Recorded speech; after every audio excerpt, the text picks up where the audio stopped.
animal de muchas células, parece una colonia celular. En el fondo vamos a tener un animal que está constituido por muchas células, pero todas las células son iguales y cumplen todas la misma función. ¿Ya?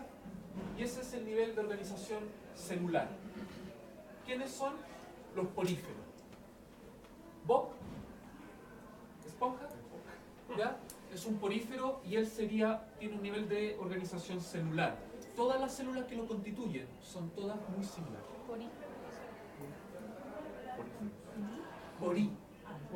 Poríferos. Como poros. Lo que pasa es que están llenos de poros. Las esponjas, no sé si las han visto, a veces en las playas hay pedazos de esponjas que parecen así como, son muy ásperas, pero tú las mojas y quedan suavecitas. ¿Ya? Y que naturalmente son como unas cuestiones así. Que tienen acá unos orificios, y están llenas de hoyitos, parecen más un... No, una piedra, ¿ya? Después tenemos que hay células que ya se diferencian y cumplen funciones distintas, pero todavía no alcanza para órganos, por lo tanto recién aparecen los tejidos tisulares. ¿Dónde aparece este nivel de organización? En los nidarios.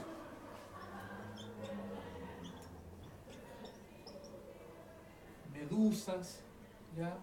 Pólipos, potos de mar, todos esos son nidarios. Por ejemplo, aquí ustedes ven un órgano. No.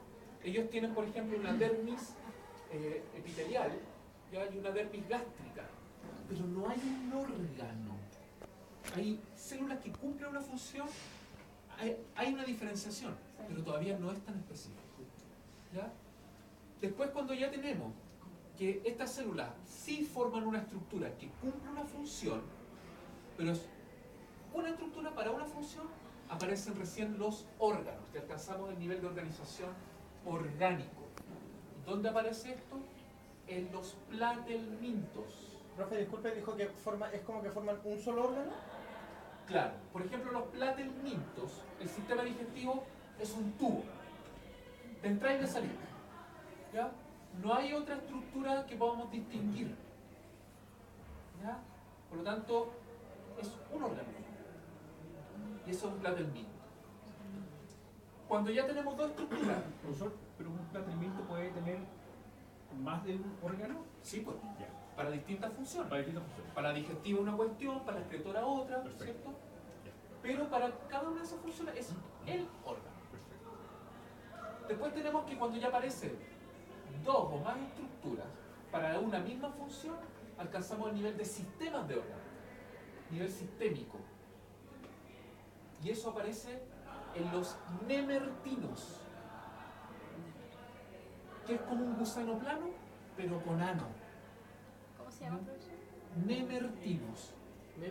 Nemer. ¿Y el anterior que hizo, cómo se llamaba? ¿El orgánico? Platelminto. Esos son los pequeños ¿Era de un platelminto o Son un planos, reptil? pero sin nada. ¿O ninguno Esto es un de los- platelminto. Eso. Esto es un platelminto. ¿Ya? Está como avanzando, ¿no? Exactamente. Y bueno, de ahí para adelante obviamente ya todos tienen sistemas de órganos. ¿Ya? Así que hay que darle gracias a los nemertinos evolutivamente por el ano, ¿cierto? Si no, imagínense tener, comer y cagar con la otra. No habría pasta de diente que pudiera con eso. Ahí está todo eso que les acabo de mencionar. ¿Ya? Planos de simetría. Tenemos primero, por ejemplo, los poríferos, como yo lo puse allá, asimétrico. No tiene ningún plano de corte que genere mitades iguales. Esta porquería la corto aquí, no me queda aquí menos, así, no hay planos de simetría. Entre esta y esta hay otro acá, que no es de los animales no tienen eso, que es esférico. ¿Ya? Una simetría esférica es cualquier plano de corte que pase por el centro del organismo genera mitades iguales. Por donde queráis. Así, asá, así. Siempre va a generar mitades iguales. Pero eso en los animales no existe. Lo más parecido a eso es la simetría radial, donde tenemos más de un plano de corte que genera, digamos, mitades iguales. Esta cuestión ahí es pentarradiable, tenéis 5 planos de corte. ¿Ya? Esto está muy relacionado también con las características de los organismos, por eso aquí ocupamos la deducción. Esto claramente interactúa con su entorno por todas las partes igual. Por lo tanto, esto me dice inmediatamente que es un animal que se mueve poco o que no se mueve. Porque cuando algo se empieza a mover, ¿cierto? Empieza a generar lo que se llama la simetría bilateral. Y asocia. La simetría bilateral es que hay un solo plano de corte que genera mitades especulares, mitades iguales. Y cuando tenemos simetría bilateral, también junto con este movimiento aparece la cefalización. Que no es que aparezca una cabeza inmediatamente. Ya los gusanos planos que por ejemplo son de esa forma, no tienen una cabeza así, ¿cierto? Y andan así. No. Pero lo que sí empiezan a llevar los órganos de los sentidos y los órganos para alimentarse los llevan a un extremo, que es el extremo del movimiento. Es lógico. ¿Ya? Bueno, ahí está lo que. Cavidad del cuerpo, celoma. Entre los órganos internos y la pared corporal hay un espacio. No todos los organismos lo tienen. En algún minuto ese espacio es bastante amplio, pero en la medida en que se va desarrollando puede reducirse, como es nuestro caso, por ejemplo. ¿Ya? Nosotros tenemos algunas cavidades celomáticas solamente a nivel de gónada, ¿ya? Y en el resto del cuerpo se han perdido. No es lo que uno a veces piensa que es, por ejemplo, el espacio que queda entre las tripas y los músculos. No, no tiene que ver con eso. ¿Ya? Vamos a tener 3 condiciones. La más primitiva es que esto, ¿cierto?, es el ectoderma, la capa más externa. En amarillo está el endoderma. Esto rojo va a ser el mesoderma. Entre la parte interna y la externa, en este caso, no hay espacio. Todo hay un tejido que se llama parénquima. Es un organismo, digamos, sólido. Algo así. ¿Quiénes son así? Los platelmintos. No tienen cavidad interna, no tienen celoma. Sin celoma, acelomado. O sea, uno podría hacer un platelminto. ¿Cómo se llama? Platelminto. Nosotros no. Pero cuando uno se está generando, no. Tampoco. No, porque nosotros generamos cavidad dentro de nuestro desarrollo embrionario. ¿Ya? Ellos no, pues ellos siempre tienen esa condición. Un tratamiento es acelomado. Acelomado. ¿Ya? Después viene la condición donde, si bien entre los órganos internos y la pared corporal hay una cavidad que tiene líquido, ¿cierto? Esta cavidad no está aislada, no está individualizada. Por lo tanto, los órganos internos están flotando dentro de esta cavidad. O sea, hay una cavidad incompleta, una cavidad falsa, un pseudoceloma. Y esta condición la tienen muchos animales menores. Por ejemplo, dentro de los más importantes para nosotros, los nemátodos. ¿Ya? Cuando veamos los nemátodos en laboratorio, ustedes van a abrir un nemátodo, un paráscaris, que es un parásito del caballo, lo van a abrir y se van a dar cuenta que está la cutícula y los órganos internos adentro. Estaban flotando en líquido. No había ningún otro tipo de tejido que aislara todo eso. Cuando tenemos tejido, está en la cavidad presente, pero están aisladas de la capa externa y de la interna, es la cavidad verdadera. Y eso es un organismo celomado. Desde los moluscos en adelante, todos son celomados. La definición entonces de la estructura se basa en el mesodermo. No necesariamente. ¿Ya? Tiene que ver más que nada con la aislación de la cavidad. Porque en algunos, a continuación vamos a ver cómo se forma. Para los celomados, cómo se forman estas cavidades. Y hay 2 formas. Una tiene que ver con el mesoderma, la otra no tiene nada que ver con el mesoderma. O sí tiene que ver con el mesoderma. Sí. Ya. Para los celomados, Para los cenomados, ¿cómo se fabrica esa cavidad interna? Hay dos formas. ¿Ya? Lo primero, dentro del origen embrionario, para poder formar estas tres capas dérmicas, hay un momento en que la célula o esta masa de célula tiene una invaginación y se forma un primer orificio, ¿ya? Que es el gastroporo. Dentro de todos los cenomados hay dos grandes líneas. Hay una línea donde este primer orificio va a dar origen a la boca. Y esos son todo el grupo de organismos que se llaman protostomados, que son fundamentalmente todos los invertebrados. ¿El nombre que por siempre? Protostomados. ¿Ya? Protos primero toman boca. El otro grupo, que es el grupo de las estrellas de mar y nosotros, ese primer orificio da origen al ano En vez de la boca. en vez de la boca, ¿ya? Obviamente después cuando esta cuestión llegue al otro lado va a formar la boca al otro lado, pero lo primero que acá se forma es boca y acá lo primero que se forma es ano. Y esos son los deuteros tomados.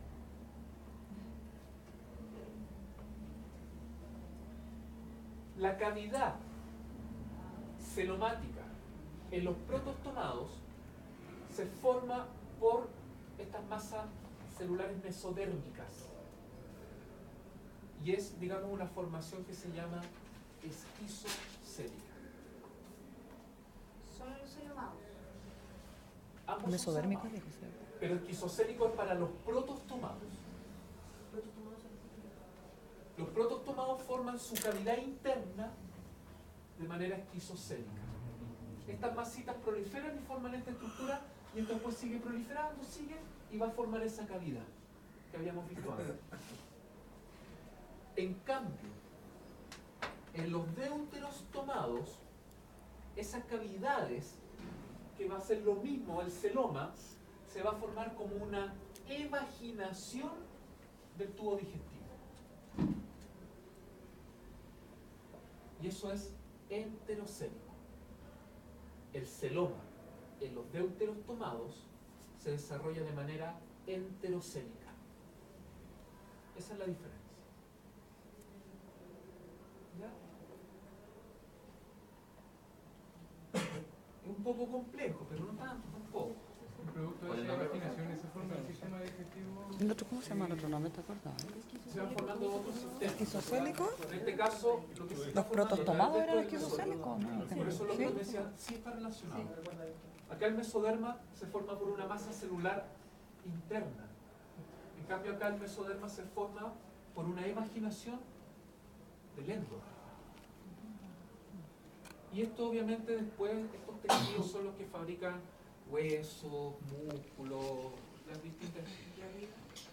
Bueno, electro No, el otro. también, también tiene músculo, ya, no huesos obviamente que no, pero sí tiene músculo, vasos conductores, etc. ¿Ya? Profesor, ¿qué sería un ejemplo de los deuteros tomados? Una estrella de mar, nosotros, todos los cordados somos deuteros. Más o menos. Sí. Nos aseguramos primero. No importa que no comamos, pero que tenemos que.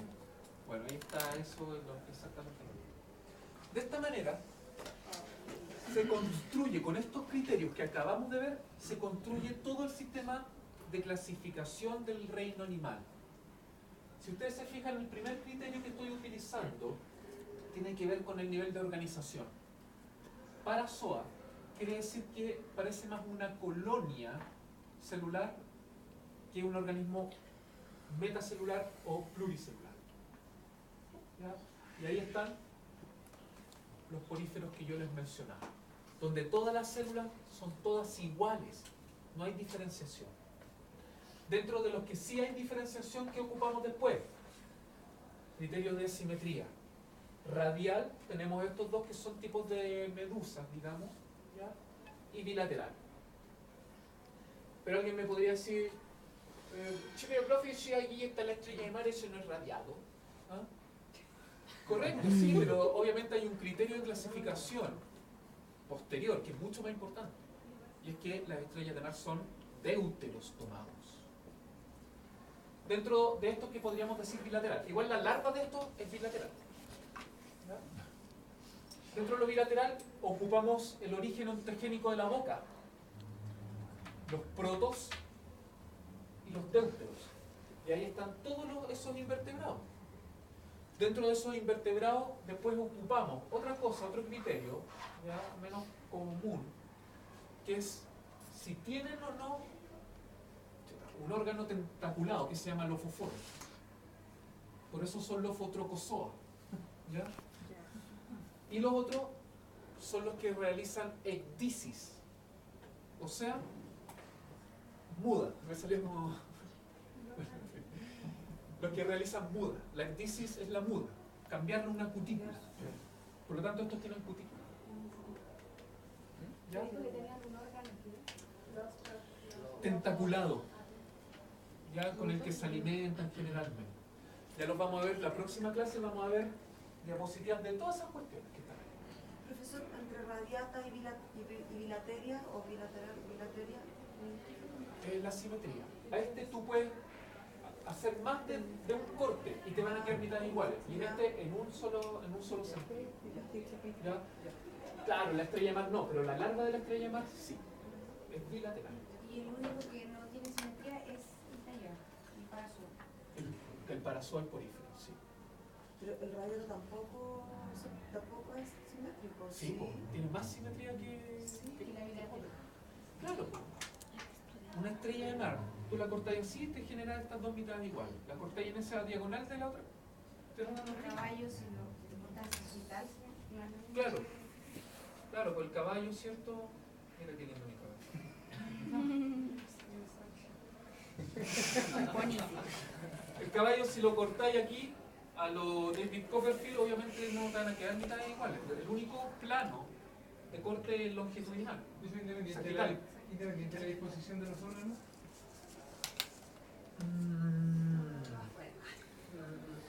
No, generalmente a nivel de órgano van a haber diferencias.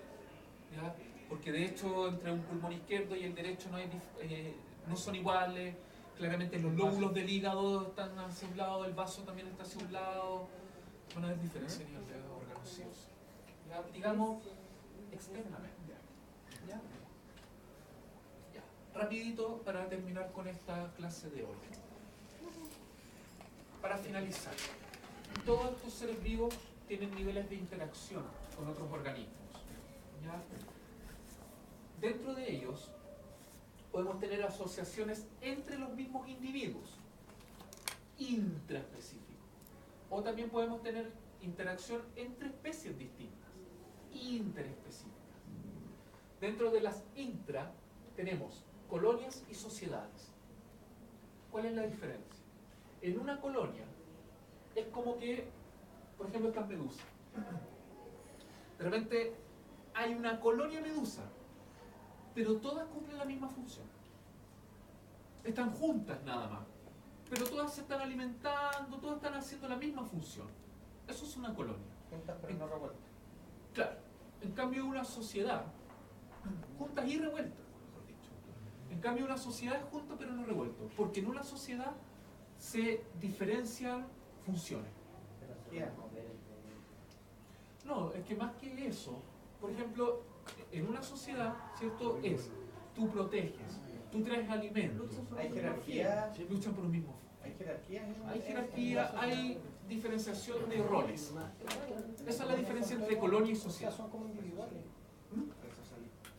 Hay el socialismo, ¿ya? Aunque el socialismo hoy en día no sé dentro de qué cae. Bueno, entre especies tenemos distintos tipos de relaciones. Vamos viéndolas mejor con mutualismo. El mutualismo es cuando dos especies se ven beneficiadas de la interacción. Y la gracia del mutualismo, ¿ya?, es que la relación es obligatoria. Si no existe uno, el otro no existe como tal.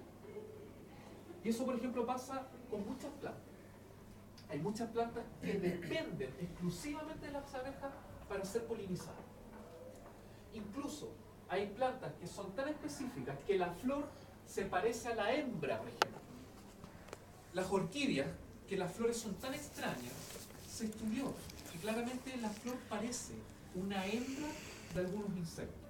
Entonces va el macho y empieza a pegar ahí su metralleta y hace eso y queda lleno de polen. Y después va donde otra y le hace lo mismo y la poliniza. ¿Ya? Es una relación obligatoria. Las termitas se alimentan de madera. Para poder degradar la madera tienen un protista adentro. Si no tuvieran ese protista, no serían termitas. Si no estuviera la termita, no estaría ese protista. Es una relación obligatoria. Distinto de lo que se llama la protocooperación. La protocooperación también es benéfica para ambos. Pero si no está uno o el otro, da lo mismo. ¿Ya? El ejemplo más claro de esto es, por ejemplo, esos pajaritos que viven en el lomo de los elefantes, ¿cierto? Etcétera. El pajarito tiene un lugar donde está lleno de parásitos donde se puede alimentar. Y obviamente el elefante se ve beneficiado porque lo están desparasitando. No está el pájaro, bueno, tendré que sobarme en la tierra, qué sé yo, para sacarme los parásitos, pero no voy a dejar de existir. No está el hipopótamo, bueno, buscaré bichos en un árbol. ¿Ya? ¿Los peces no son mutualismo todos? No. Ni tampoco protocooperación. ¿No? Son comensalismo. Porque aquí, la rémora, Sí. ¿ya? Se ve beneficiada y al tiburón le da lo mismo. Esa cuestión anda ahí. Beneficia a uno y no al otro. Al otro le da lo mismo. Claro. Es neutro. ¿Ya? Las rémoras, aquí hay otro, ojalá que tuvimos un año que nos salió en todos los erizos, la bancorita. ¿Ya? La bancorita, que es un cangrejito que se mete en la zona, digamos, del recto del erizo. ¿Ya? Que se come y se ayuda potentísimo. Y se mete ella y que ahí al erizo le da lo mismo. ¿no? Esa cuestión. Como que no tiene un ratón medio. Parasitismo. Dentro del parasitismo, ¿cierto? Claramente tiene la misma relación que la depredación, donde un organismo, ¿cierto?, se beneficia a expensas de otro. Pero el parásito, como organismo mucho más específico, el buen parásito no mata a su hospedero, o no lo mata inmediatamente. Esta oruga va destinada a morir, pero no va a ser inmediato. Vino una avispa y la llenó de huevos, entonces cuando eclosionen los huevos se va a llenar de larvas por dentro. Y van a tener alimento fresco. Dentro de los parásitos hay endo, para lo que a nosotros nos importa, hay endo y ectoparásitos, ya sea los que vivan dentro o fuera. Y dentro de eso, una división bastante bonita. Acá, por ejemplo. Dentro de los endos están los énteros, que tienen que ver con toda la parte, digamos, digestiva. Están los hemo, que viven en la sangre. Uro, parásitos, que viven en las partes, digamos, excretoras. ¿Ya? Y los histo, que viven en los tejidos. ¿Ya? Y dentro de los ectoparásitos están los dermos y los tricos. Los que viven en la piel o los que viven en los pelos. ¿Cómo? ¿Ya? Dermo y tricoparásitos. Dermo.